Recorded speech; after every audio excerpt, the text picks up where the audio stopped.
বার্থডেতে এইভাবে সেলিব্রেট হবে সত্যি কথা বলতে কোনো দিন ভাবিনি, বিশেষ করে স্কুলে গিয়ে স্কুলের বন্ধুরা যে এইভাবে সারপ্রাইজ দেবে সত্যিই ভাবতে পারিনি।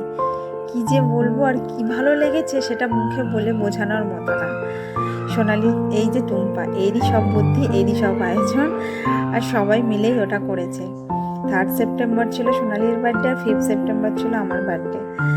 তাই আর ছিল কেয়ার বার্থডে অনেক আগে হয়ে গেছে, তো আমরা তিনজনেই কেকটা কেটেছিলাম। কিন্তু এত আনন্দ পেয়েছি যে কি বলবো, আর সব বুদ্ধি ছিল টুম্পার।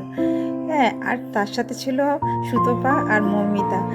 বন্ধুত্বটা কোনোদিন মানে থ্যাংক ইউ বলে বন্ধুত্বটা নষ্ট হয়ে যাবে, তাই থ্যাংক ইউ আমি বলতেও চাই না। তো ওদের জন্য রইল অনেক অনেক অনেক ভালোবাসা আমার তরফ থেকে, সত্যি বলছি।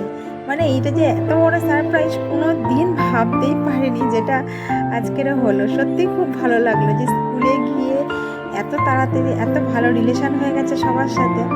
মানে এটা স্বপ্নের মতো যাকে বলে।